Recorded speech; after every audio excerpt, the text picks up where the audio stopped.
Welcome back to Truth Moment. I'm your host, Tiara Pritchett. I'm laughing at your face.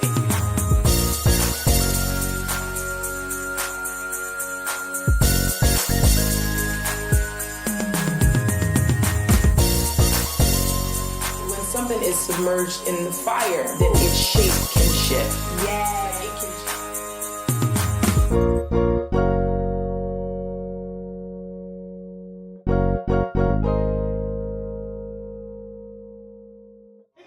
One, two, ready, go.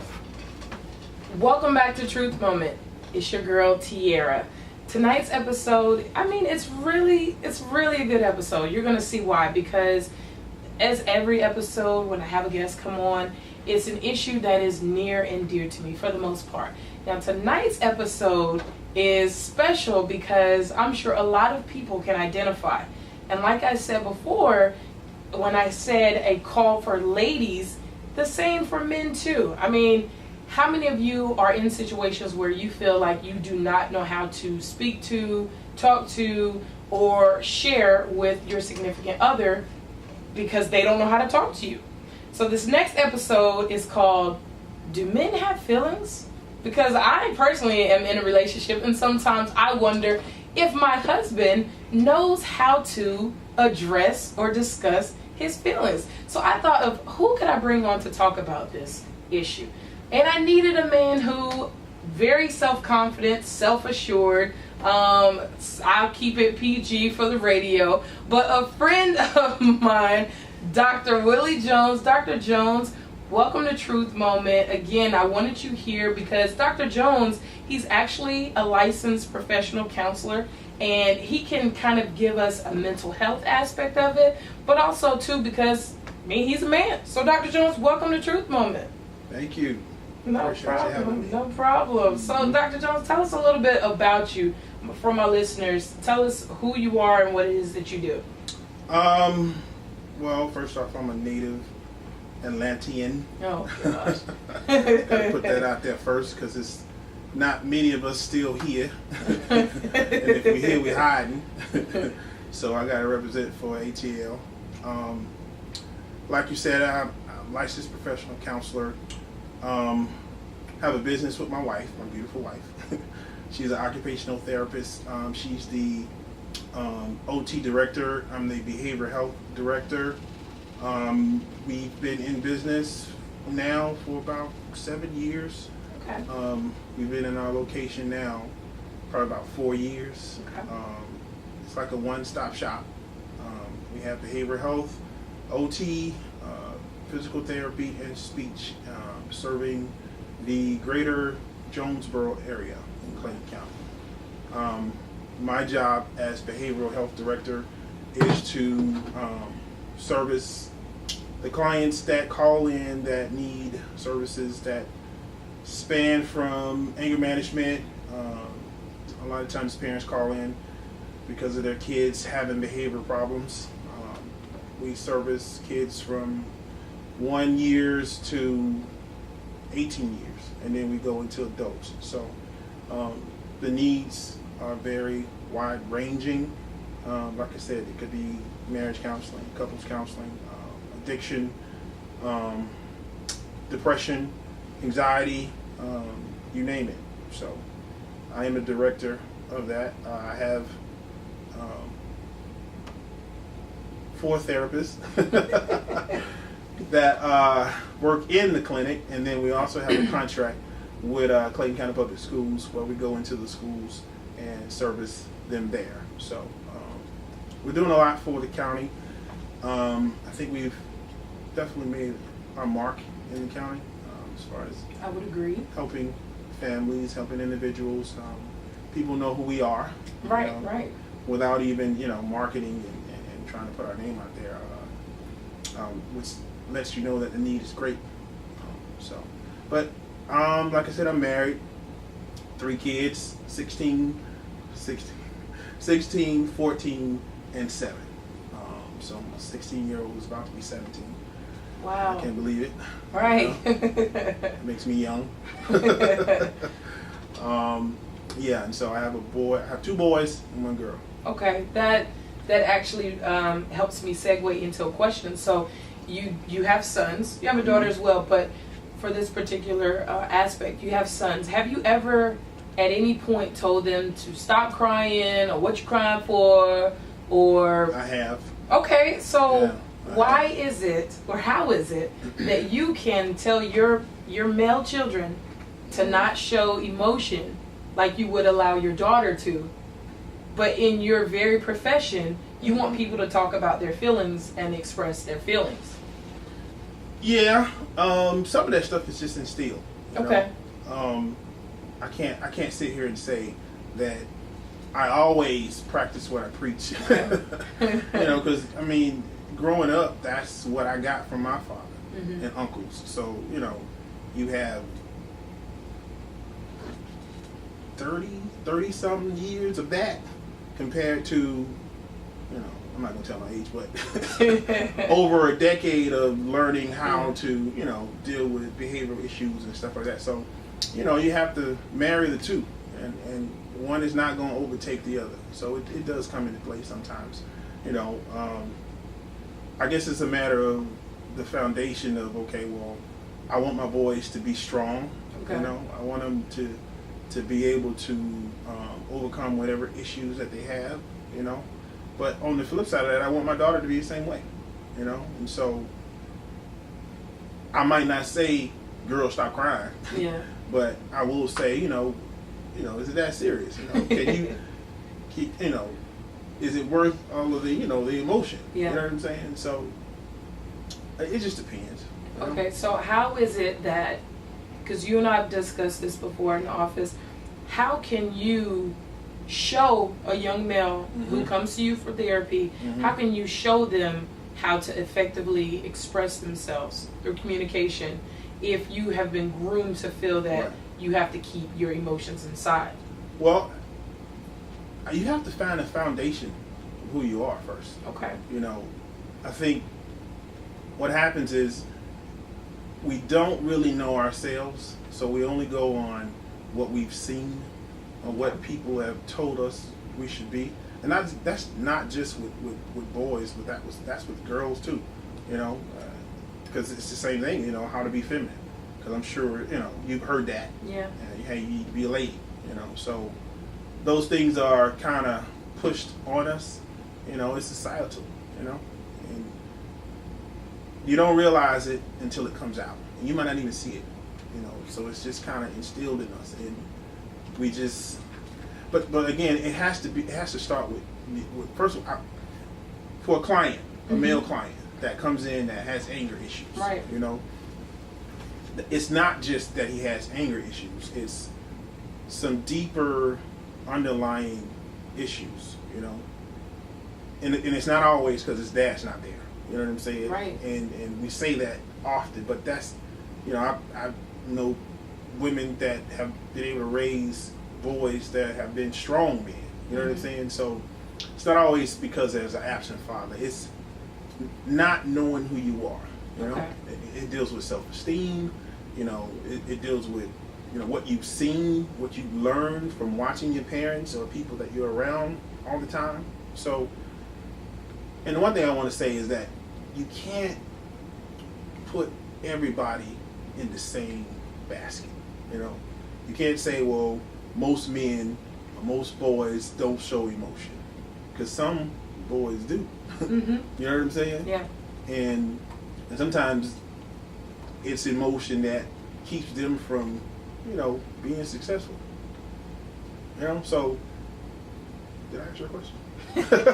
Well, you were basically speaking to the fact that you have to find a balance. Right. So you have to meet the individual where they are. Yes. But it's not always easy to practice what you preach in your sessions. So you have to find a way to. So then, how was it for you that you found this to be your path? Right. Getting your PhD and going into counseling. If you said you were told by your dad and your uncles, you got to be strong, keep it in, or be crying for it. So how is this your? It's the same thing with me. I have to find a foundation. I have to be honest with myself about who I am. In that, where I am. you know, and say, well, if I'm here, this is who I am. Do I like it? You know, do I want to stay this way? You know, do I want to continue to be this person? You know, and if I say, well, there's some improvements that I can make, then I make them. You know, and that's basically what happened. You know, because when you know more, you do more, and being able to kind of analyze different emotions. Because honestly, all we're taught is to know what happy is, sad, and mad. Right. That's it. Yeah. That's it. So we don't know any other emotion. We can't identify any other emotion. So we put all of our emotions in those three categories. You know what I'm saying? And then it's not truly getting to the essence of what you're really feeling. And it becomes very confusing. And so everything is me being mad. And that's why you get a boy that's always mad, because he doesn't know what these emotions are. You know, he doesn't know how to deal with embarrassment. You know, he doesn't know how to deal with hurt. You know, he don't know what that is. Hurt means I need to be mad. Yeah. You know, guilt means I need to be mad. You know, you don't know what it is. And after, you know, I was able to learn how to identify those things, you know, through schooling. You know, you have to apply it to yourself. You know, everybody should be working to be better. You know, and you have to be honest with yourself about it. Okay, and so you said once you learned how to do that and apply that, it made you then want to help other, you know, young boys or young men learn how to, the process of being able to identify? No, that came early on. Okay.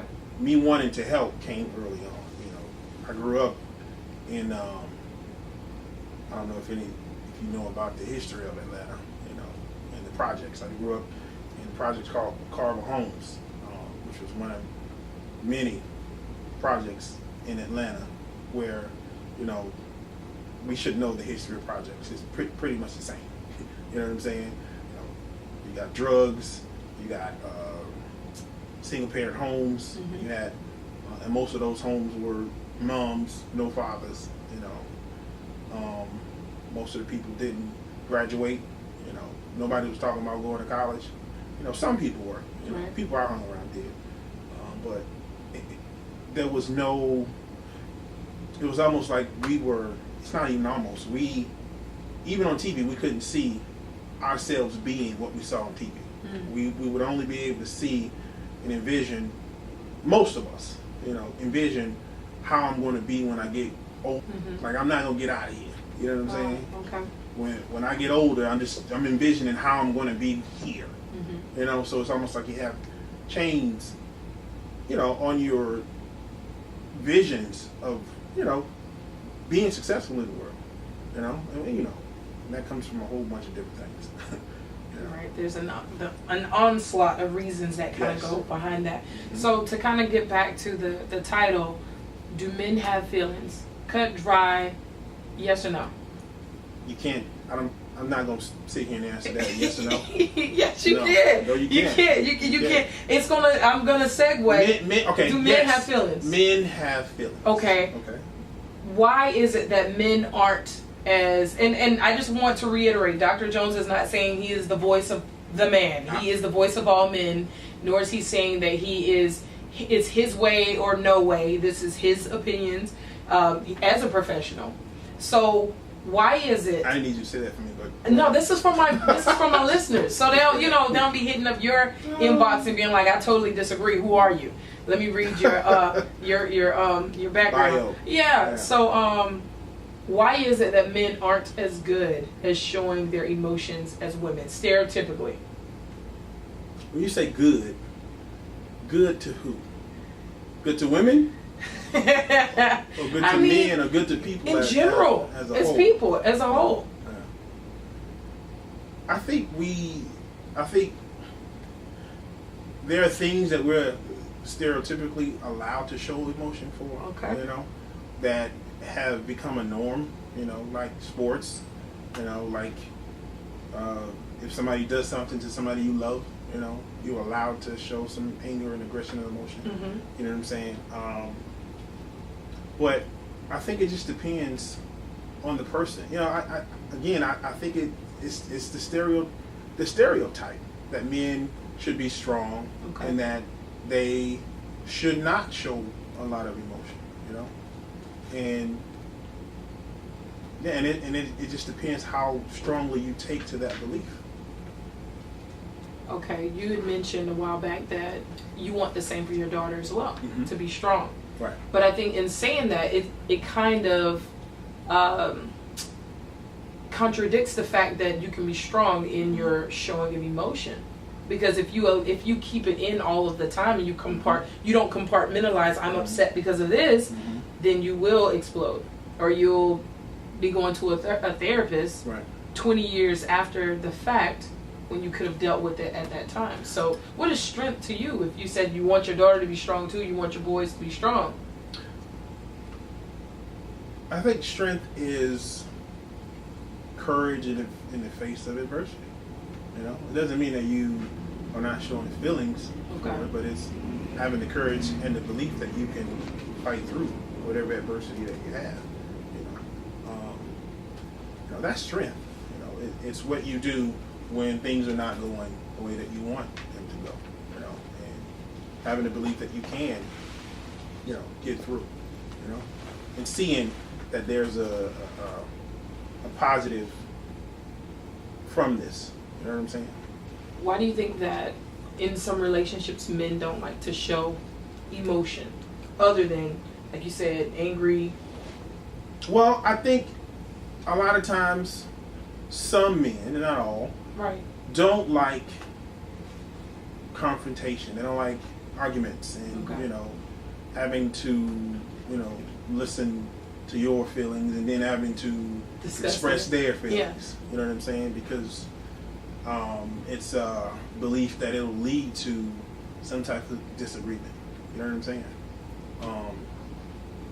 And that's not all men, but just not wanting to have to deal with the emotions because they make you uneasy.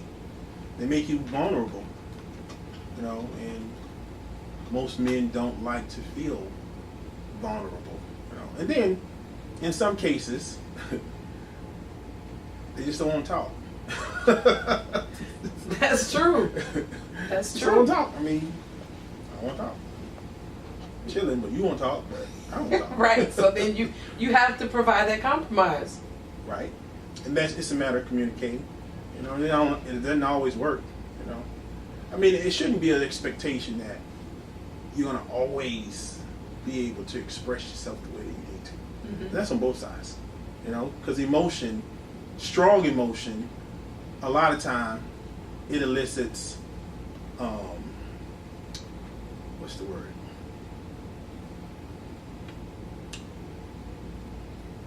Irrational thought. Okay.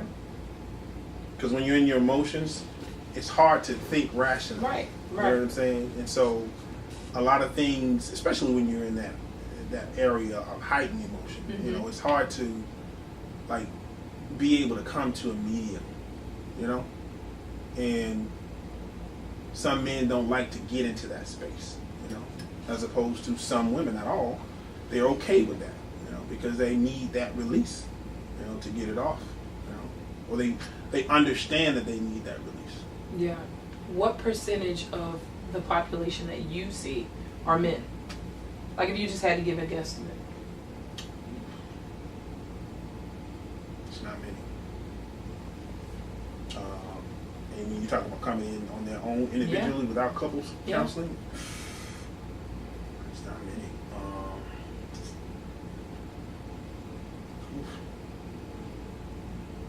Maybe about 15%.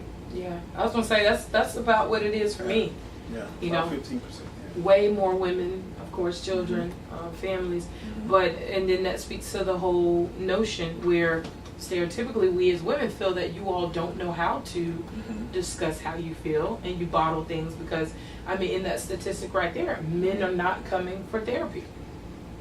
Why aren't they coming, Dr. Jones? Again, when you're talking about strong emotions, that's not something that you are accustomed to feeling. You know, that's, again, growing up, and I like I said, I can't speak for everybody, but stereotypically, or society says that, you know, you as a man, a strong man, that's not something that you should always be dealing with your emotions all the time. You know what I'm saying? Because it's difficult, even as a woman. You know, when you're talking about dealing with strong emotions, Yeah, it's draining. And yeah, it is. It is. But society says that you are allowed to do that you can do that, and it's okay for you to do that. Right. As opposed to a man, no, what's wrong with you? You know, are you gay? Are you know what I'm saying? Yeah. So there's always a stigma attached to you being able to show emotion, and so even with commercials, even with shows, they piggyback off of those stereotypical beliefs. And if this is what you see, then this is what you're going to be in tune to do and how to act. I think that it stems, way back. One could even venture and go as far as back as, if you think about it from a slavery standpoint, like with, black men, it's not even stereotypically. Back then, they had one job alone, and they had to work the fields and the plantations, and that wasn't their job to be worried about the children or things like that. They had to provide, and even leaving outside of that. And once freedom was achieved, and in the households, their job was to just provide for the children. The wife had to make sure that everything was okay from the household from an emotional standpoint, kind of like they didn't have time. So now we're into an era where we're trying to break down the stigma attached to mental health, but it's a process because, as you're saying, art imitates life or vice versa, and we're still seeing that it's not okay for a man to show his emotions unless it's anger. But then, like you said, where does the anger come from? It's something that's attached to it. Could it have been a hurt? Yeah, everyone isn't missing a dad that wasn't there, but a lot of people are, or you had a dad that was there who was abusive, verbally, physically, and was not in tune or showed any emotion towards his son. Yeah. And so you have to say, well, is that how it's supposed to be? He provided for me, Right. He's respected, so maybe that's the way I'm supposed to be. And so we continue in that cycle, And you mentioned slavery, that it's still long lasting. We're still dealing with that. Absolutely. Because if you think about the Willie Lynch doctrine, where he gave you a specific, procedure on how to break down your slaves and have them be slaves forever. Forever. And you if you read it, it sounds heinous. It sounds, inhumane, and it is. But it was effective. It was Still truly effective. Yeah. Remove the male, the head, from the household, and not just physically, but mentally too, where you allow him to marry and have a family, and then once that family is too comfortable, you pull him out. Make sure that the wife and the kid sees you break him down physically. Yeah. And if you have a son, he's watching that and he's saying, I've seen my dad as this big strong hero, and now I'm seeing this white man break him down. He can't do anything about it. Yeah. How am I to think that I can do any better than that? So I'm going to continue to stay in line and be a part of this system, and then make the head of the household fall back on the mother, and her having to be strong, even stronger than the husband and the kids, and having to believe that it's all on her, and that you're not worthy of having a strong man to make you feel safe. And so we still have that. Absolutely. That's why you have a lot of absenteeism in the black families, because when you think about it, when the men were allowed to procreate and were removed, I don't know how to father because I didn't have to do that. And so people can ask, well, why do you still feel that we need to talk about slavery to this day? Because of epigenetic inheritance, part of our DNA then becoming a part of our DNA, it's still here. And when we started to try to gain that back, in the 60s, then other things came into play, like the projects. Yeah. And I wasn't aware that you couldn't be married. You couldn't have a father there in the projects. Yeah. Like for families had to make sacrifices. Yes. Fathers had to say, you know what, I'm going to go, and try to be a father from afar, because we need to be able to stay here. Right. Because the finances, it's not, you don't have to pay a lot for it. You got welfare. The government is paying, but the only way they'll pay is if you leave. And they are still doing that with Medicaid now. If you get married, I know couples, if they couldn't get married because they would lose the insurance. You couldn't get food stamps. Yeah. If you had, a significant other, or if you made a certain amount of money. Yeah. That's still the same. Yeah, still to this day. So it's with all of that, you need to talk about it, but you don't know how to. So then you have these, like you said, these never-ending cycles of men raising men that still don't know how to talk. Right. How do you encourage men to talk as, man to man when you're in a session if they don't know how to do that? Well, giving them the okay to. Okay. And I don't think that I'm not aware of my stature. I'm not. At camp they call him Big Swole. I'm just saying, but just giving you guys a visual. If you're not watching right now, you're listening. I just don't think that was necessary. They call him Big Swole at camp. That's not even important. They think he lifts cars. I'm just letting y'all know how big this brother is. Can I make my point? Okay, go ahead. Go ahead. Yeah, I had to paint a picture. We're on radio right now. Come on, man. It's visual now. So,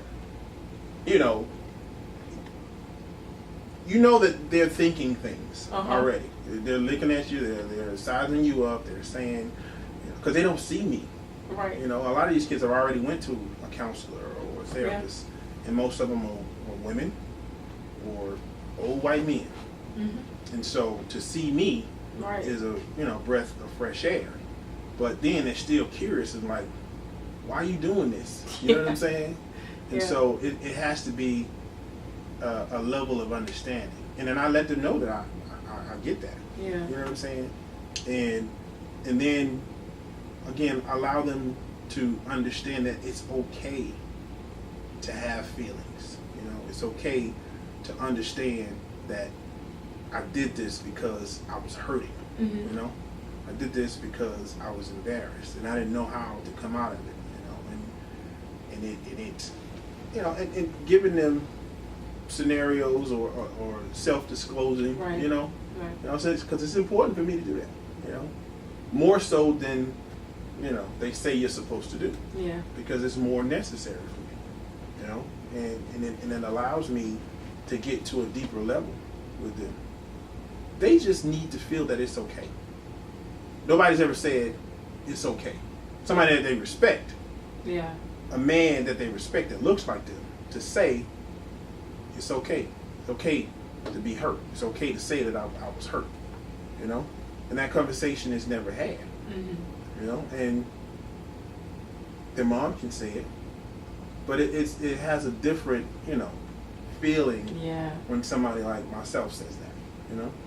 And me being honest with it, because they can look right through you and see if you being fake, and so they see the genuineness, and it allows you to let your guard down just a bit, So when did you see within yourself it's okay?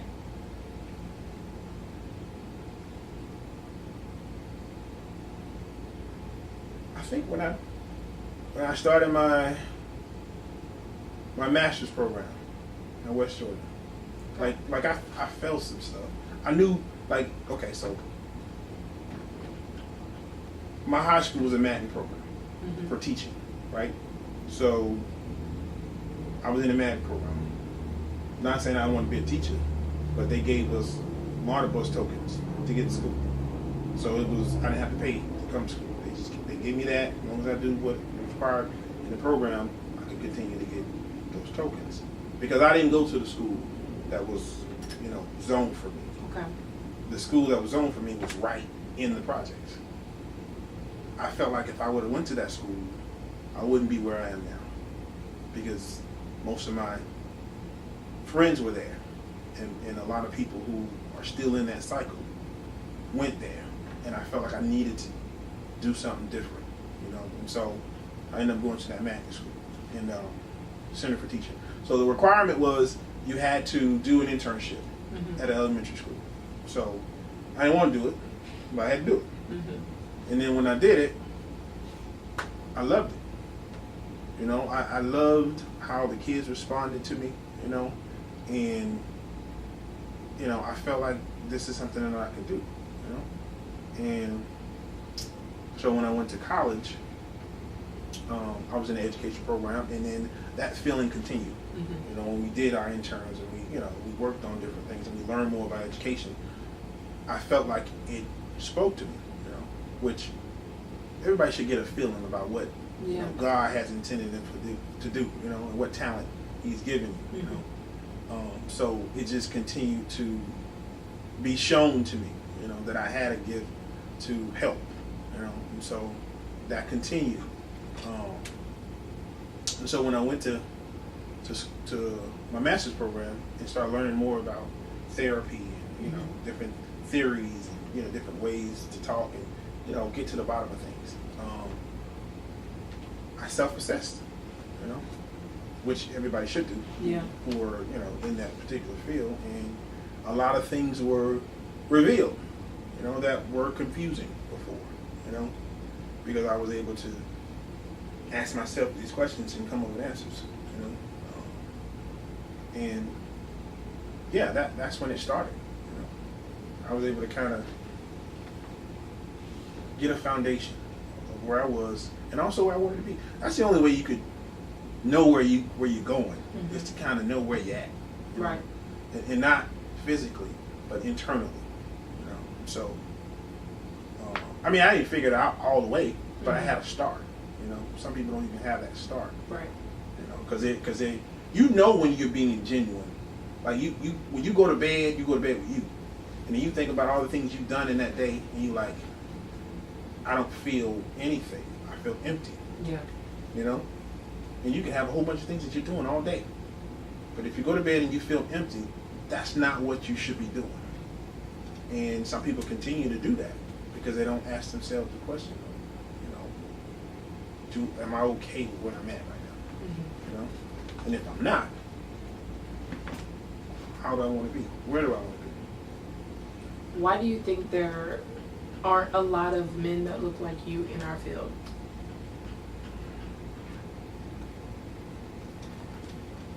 Well, it's a lot of the things that we just discussed. Society says that we're not supposed to talk about feelings. We're not supposed to feel those emotions. We're not supposed to address them. We're supposed to just overlook them. And so a lot of men are still believe that. They still live their lives that way. So this would be the exact opposite of that. Going into a counseling field and talking about talking. Right. Y'all don't like to talk. Talk about talking. Yeah. So that it's not something that is high on the list of like top 5 careers for men. Do you feel like because of your background in this career field, do you feel like it makes it better for your relationship? Because how to help other couples. It does a lot. It does a lot because, we may have gotten into an argument, 2 weeks before, and then this couple is in talking about, the same thing, and I'm like, right? That's the craziest thing when that happens. Yeah. You know what I'm saying? And so, it makes you think about it again and, see how you could have done something different, and it doesn't, well, let me say this. Just because you're a therapist doesn't mean that you are going to be great in relationships. Right. Right. People You know, have that, often have that, they have that conception. misconception. Yeah. You know what I'm saying? Because if you're a therapist and you think that that's the way it's supposed to be, then you're in the wrong field. yes, you are. Yes. Yes, you are. And you're not being real Mm-hmm. with yourself. And the spouses need to know that we're not going to always be correct. Gosh. Yes, You know? we're people. Yeah. We're people too. And you a counselor? Right. My husband will throw that out real quick. Oh, for somebody that all you do is communicate all day, but you can't communicate now, huh? Yeah, definitely. Yeah. Definitely. Yeah. So, I mean, it's not a lot of men that, are willing to, do this. Mm-hmm. It's not easy. It's difficult. It is. It's I a think difficult job. People, kind of also have that misconception that we just sit down and talk to people all day, or we sit down and listen to people's problems all day. Right. And Right. and that's where it stops. Right. But trying to find solutions to people's problems. And people need to know that we don't tell them what to do. Yeah. No. That's the exact opposite Yeah. of what we do, because the key is to help them to find the answers Mm-hmm. for themselves, because they know more about themselves than we do. Right. So, And even in that instance, they're still, to an extent, going to tell us what they want us to know about them. right. There are going to be some things that they They're keep not to gonna tell themselves. us. Mhm. Yeah, and we have to go from there. Right. So, what is your advice to men as far as how to learn how to communicate better? Communicate their feelings better. I think, like I said, I keep going back to this. Mm-hmm. I don't think you could bring that to a relationship if you don't address yourself first. Like, to say, well, this is how you need to communicate with your wife or your significant other, and that's not how you feel on the inside. That's not genuine. Yeah. You have to find your happiness. You have to find your contentment. Because if you're not there, then there's no way you can have a decent conversation with anybody. Okay. If you're angry or resentful about things that have happened in your past, that's going to always show up. It's going to always show up. And, you have to start there. Mm-hmm. Because if you're not anything to yourself, you can't be anything to anybody else. You have to be the best you for you. Right. First. And then you'll have, the ability to be able to talk to people, and be willing to listen to what they're saying.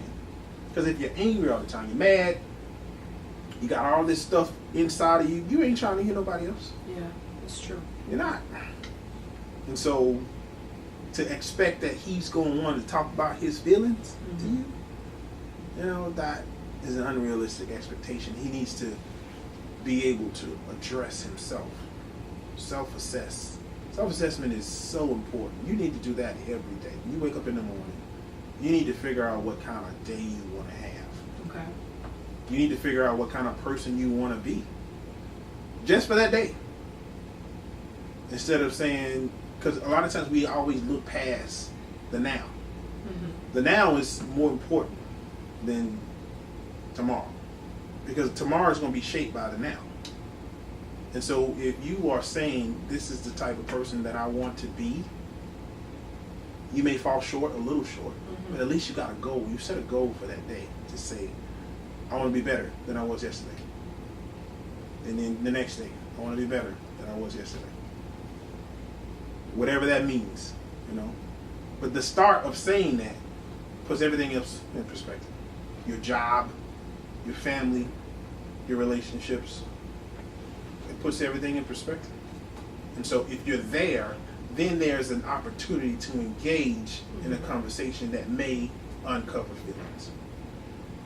I agree. When you probably talking to yourself will be a whole lot easier than talking to someone else. And it probably would, I guess, be more effective, like Dr. Jones said, to echo it, if you take that time with yourself and you're able to look at the you that you're looking at in the mirror. And I often use the analogy in sessions where if you've ever tried to have a garage sale or go through things in your garage, and you have to take them out. You have to take boxes out, and you have to unpack things. And so when you're unpacking these boxes, you're looking at things that you may have forgot that you had. You may have, oh, I totally forgot we went on that trip, or I remember when such and such did this on that day. But it isn't until that you're taking those things out of the box that you start realizing there's so much stuff that you forgot about, that you still had because you got the box, but you didn't realize that it was still in your possession. And so it isn't until you start taking it out, compartmentalizing, okay, so this is the winter stuff, I'm going to put all the winter stuff together. This is the outdoor equipment, I'm going to put all that stuff together. And you have to do this with your life, time to time, just looking at it, okay, this is when I was upset because my dad left, or this is when I was in the situation where I felt really hurt. And if you don't do these things, it's just going to pile up and pile up and pile up to where you forget that it's there, but that clutter never leaves, it never goes anywhere. And so when you actually start dealing with these things, like he said, it'll be easier to talk to other people because you've already discussed it with yourself. Talking to yourself does not make you crazy. Well, the thing about it is, everybody does that. Yeah. Talking to yourself is your thoughts. Yeah. Your thoughts. Your thoughts have words. Yeah. And they're in your head, and you're always thinking. Always. So it's not a matter of I'm talking to myself. It's a matter of I'm thinking, because that's what you're doing. Yeah. But your thoughts are yours. You can't make them be anybody else's. Like a lot of people say, well, I cuss you out because you did this. Or I did this because you made me mad. No, what they did triggered it. But your thoughts about it created emotions that eventually made you think you had to do this. But ultimately, your actions are based on your thoughts. You can choose how you want to proceed. Right. Like, I don't have to slap somebody because they slap me. It would be hard to not slap somebody that slap me. But it's still a choice. Yeah, it's still a choice. It's still a choice, Yeah. and it's a choice that I made. And so I have to be able to say, yeah, I slapped him because I wanted to slap him. Him slapping me did influence me. But it was your choice. But it was my choice Yeah. to do that, And you know that they say, I think the statistic is 1 out of 4 black men will go to jail at some point in their life. And so with a statistic like that, and we have the largest population in prison systems, and do you think, how much of that do you think plays in the part? Well, let me say this. We have the largest population as far as percentages of black men in the prison in system. the prison system. Yeah. We don't have more. We got the largest as far as of our population. Yes. Yeah. Yes. Yeah. Okay, so with that, I say that because that makes yeah, a that difference. it does make a difference. And in statistics, you have to look at all aspects of the information that's being presented to you as well. Just like when they say, "Oh, there's so many black people on welfare," but it's not. It's We not. don't have the largest on welfare. You have to look at the statistics that White are people- being presented to you. White people got more people on They got welfare. more. They got way the most. more people They on got the welfare. most on, government assistance. Right.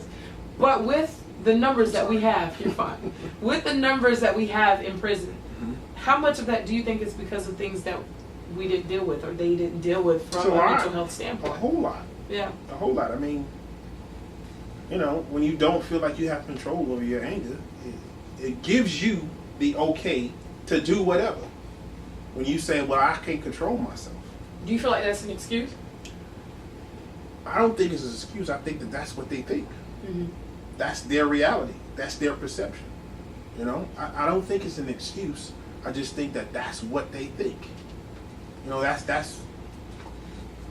That's them not feeling that they can control it. Although that may not be true, it's not true. But if a person thinks it, So is he. Exactly. As a man thinks, Yeah. so is he. so the mind is powerful. Yeah. The more we think about certain things, the more it becomes our reality. Right. And if I say I can't control my anger, and I keep saying that, I won't. And so it gives you the okay to go out and rob a bank. Well, the system got me tired. I can't go out and get no job.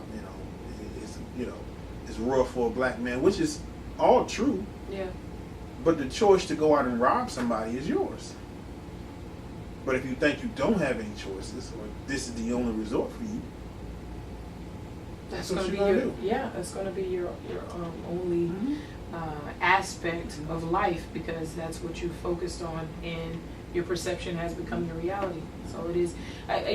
When some people say things like that, I don't look at it as an excuse, because, like you said, you got to look at where they are in our profession. Every time we have to meet them where they're at, and if that's where they're at, that's where they're at. With that being said, do you have any last minute advice for men? It's over with. I'm just saying, I'm gonna give you your little minute of fame. But before we get to that, do you have any advice for men as far as just learning how to deal with their feelings? A lot of men are out there and they are struggling. Okay. Internally, like just struggling. There are a lot of men that want to be better. They want to do better. They want people to see them in a better light. And certain circumstances have kind of put them behind the eight ball. Having several different babies. Going to jail. And I'll be honest with you, I've been blessed. I can't sit up here and tell you that everything that I've done, made me not go to jail. Yeah. It could have been a couple of times that I could have had the same situation, being in jail, Yeah. But like I said, God had another plan for me, and so I appreciate that. But I think the biggest thing is, your history has definitely made you who you are at this point. It has. If it's bad, you got all these things that you've done, mistakes that you've made. Yeah, it's a culmination. You right now are a culmination of those things. But will you continue to allow those things to stifle you now and in the future? Because they don't have to. Right. Because what you do right now is a choice that you make, And you want to be better, and you got all these ideas of how you want to be, but it shouldn't be based on you looking at somebody else, It should be based on you self-assessing in this moment where you are, how you are. Yeah. And accepting it. Accepting that and saying, I still don't have to allow it to control my future. It doesn't have to, And so you have to say to yourself, who do I want to be? It has to be very specific. Who do I want to be? I want to be a good father. I want to be a good husband. I want to be a good brother. I want to be a good worker. I want to be a good provider. Yeah. And you say that, and then you say, well, what's keeping me from doing that? Me. And I have to be realistic of how I can start to get to that point. And it's every day. Like I said, I wake up in the morning. How do I want to be? I want to have a good day today, which means it's going to dictate all of my decisions within that day, as opposed to continuing to get down on myself and knowing that I can go down to the corner with a whole bunch of other dudes who feel in the same way. Right. I can choose to not go there. I can choose to go out and search for work. Although I've been searching for work for 3-4 months. The next day, do I stop? Because if I stop, what's the alternative? I'm still going to be where I'm at now. Right, exactly. Or worse. So it has to be a continuous thing in your head or picture of how you want to be, who you want to be. And you keep working towards that every single day. And then, like you said, it's okay. It's okay to feel. It is okay to feel. So again, if you guys, the episode will air on the YouTube channel, and you'll see Dr. Jones, this big swole Chipotle every other day eating brother. who does not fit the stereotypical therapist. Like y'all don't understand. Sometimes when the baby kids come in my session and they're banging on the walls all hard, and he come in there with an eyebrow up, looking like somebody's daddy, they sit down real quick and they be like, "Oh yeah, nah, we don't want him to come in and say nothing to us." See, this what I say all that to say. This isn't the type of brother that you would think would be able to talk about his feelings or get you to discuss your feelings. So if you are having issues where there's so much that has happened in your life and so much leaves you lying awake at night or feeling anxious or bogged down, then I want you to reach out to Dr. Jones, and I'm going to give him an opportunity to tell where his company is located and how you can go about getting in touch with him for sessions. But again, it's just, I'm not even being biased here. If you were to step in and have a session, and just get in an opportunity to start potentially living towards your best life, it will be a choice that you will love and appreciate for the rest of your future. You will thank you for it. So Dr. Jones, please tell the people where they can reach you, how they can get in touch with you, schedule sessions.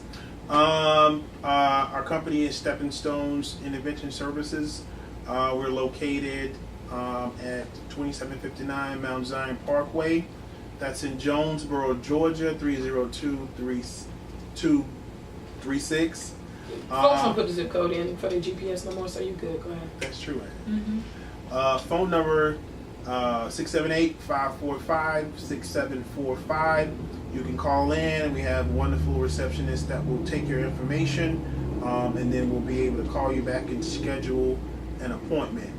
We also have, like I said before, occupational therapy, speech, and physical therapy. So feel free to call us.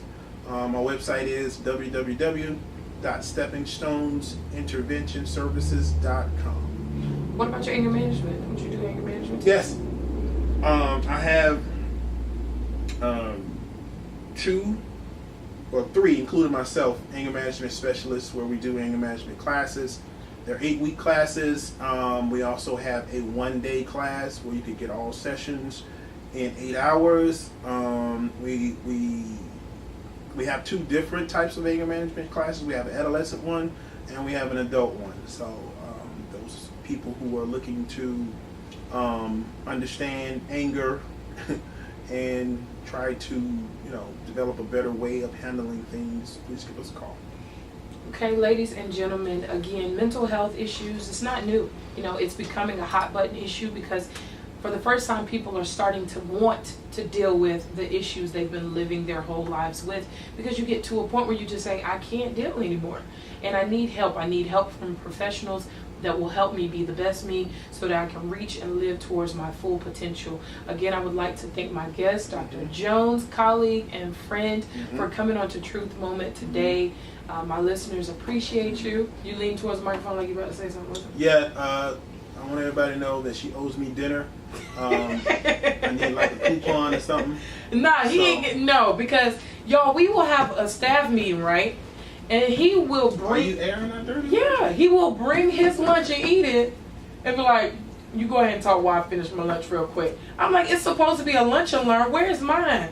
"Oh yeah, I got you next time." And he knows I'll eat Chipotle, and he brings in Chipotle all the time. That's not a problem. I mean, bougie brothers unite with Chipotle. But so again, I want to thank you so much for driving all the way out here for your girl. It's because he sees greatness in me, y'all. When I'm on CNN one day, he's gonna be pointing at the TV like, Don, look, it's Tierra. And I'm gonna say, yeah, you remember when you were that on? That means you won't be working for me. I'll come in and do like twice a week, something like that, But again, I want to thank cameo, you. That's what it's with my shades. I'm gonna come in with my shades on, do sessions with my shades.